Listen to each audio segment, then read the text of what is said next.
What is going on, everybody? Happy World Cup. You know who it is here, and it's time for a long overdue collection update. I'm going to be talking about some of the records I've been adding into my collection as of late. As you might see behind me, obviously there's no metal memorabilia merch up because my life has been going through a bit of a sort of redecoration in my living space as of late. So I'm going to start off this collection update with a big one, and this is Satyricon with their iconic album Nemesis, Divina. Now, I was prompted to pick this up because they were announced for a festival that I'm going to later in the year. I wanted to get this album in my collection for a while. I don't know why I didn't get it. It's just a real iconic classic of Norwegian black metal. If you like black metal, you've heard of this album. This is one of the most famous black metal albums of all time. Absolutely furious stuff with some great instrumentation, very seance worthy, very intense, and just, you know, the name alone, Nemesis Divina, really sums up the sound of the album. It's a real classic, so, you know, anyone watching this from a fan perspective knows about it, so you know, there's not really too much I can say about it that hasn't been said. But yeah, that is Satyricon, Nemesis Divina. Following that up, we've got some more black metal. This is modern. This is Winterfylleth with the Unyielding Season.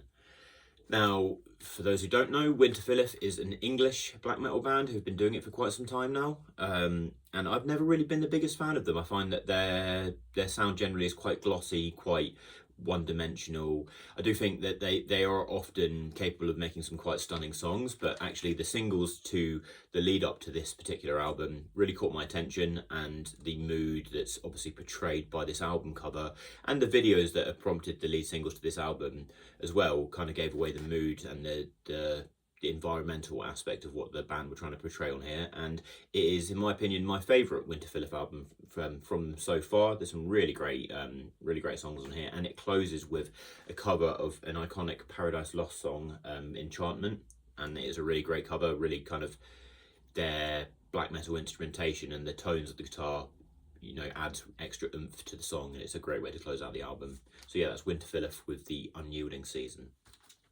Then following on that, this is Adorior with Bleed on My Teeth.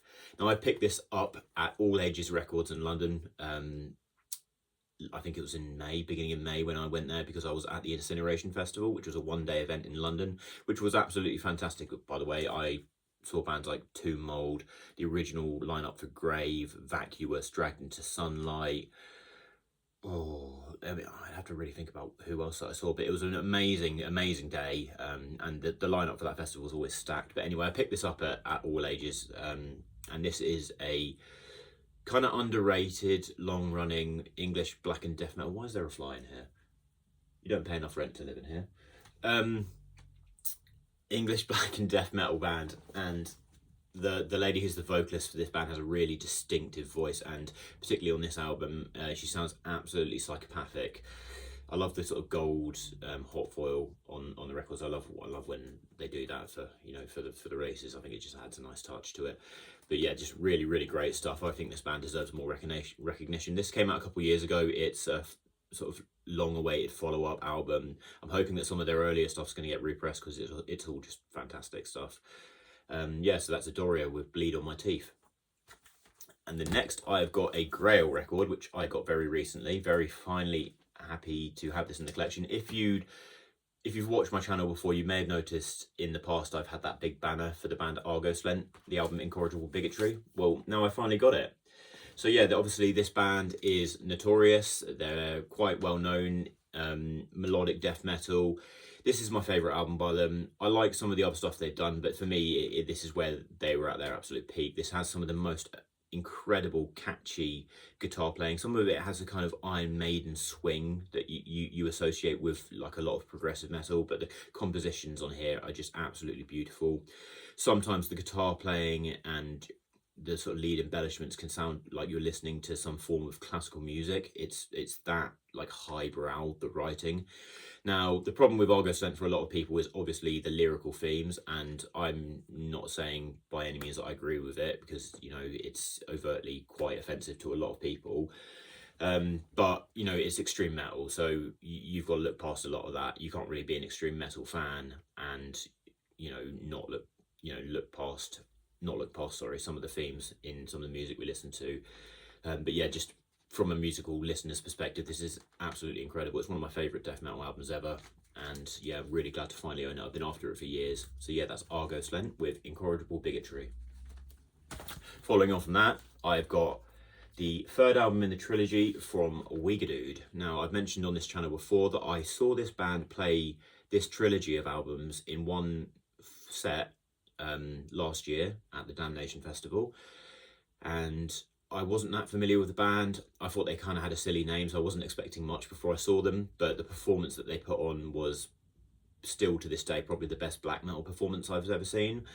And I want to get the other album in this that I've now got one, and I've now got three. I picked this one up because it was going quite cheap. I just need to get the second one, and then I can have a full sort of 1 to 3 listening session. But yeah, it's just kind of unique modern take on it, quite despondent, kind of like end of the world sort of stuff. Yeah, it's not for everyone. It's not like the most conventional black metal, but I really enjoy it. I think it's great. Yeah, that's Wiegedood with volume 2 of their trilogy. I can't pronounce the actual name of the title of that trilogy. And then last but not least, I've got a not so extreme album from a band that I've liked for quite a long time. This is Elder with their newest album, Through Zero. Now, I absolutely love Elder. I've loved them for years and years. They're a fantastic progressive doom metal band, and I've loved the evolution of this band. They always have a really mature and unique approach to songwriting, and you can tell that, you know, they're always trying to not stay complacent with their albums, so they have a really interesting evolution. For me, they peaked, for my personal taste, they peaked with the album Reflections of a Floating World, which is actually where I discovered them, and that album blew me away and still, you know, continues to blow me away when I listen to it.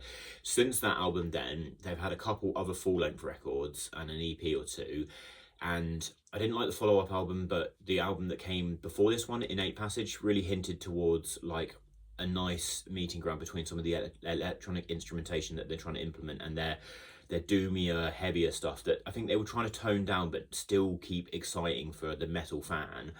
And on this album, I think they've kind of come full circle with those two sounds, and I think they've found a perfect middle ground, and in doing so they've crafted what I think is one of their best albums. And I think this is really solid. I think compositionally it's great. I think the electronic incorporations are really smart, and I think this is an album that it's a long affair like you get with most albums. It's just really well composed. Nick DeSanto's songwriting is brilliant.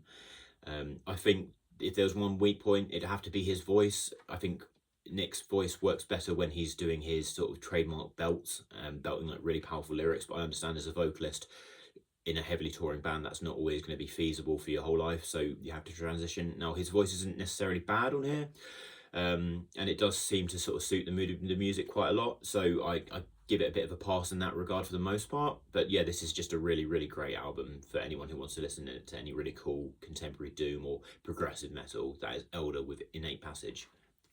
Anyway, guys, thanks for tuning in. Once again, you know who it is. Stay brutal.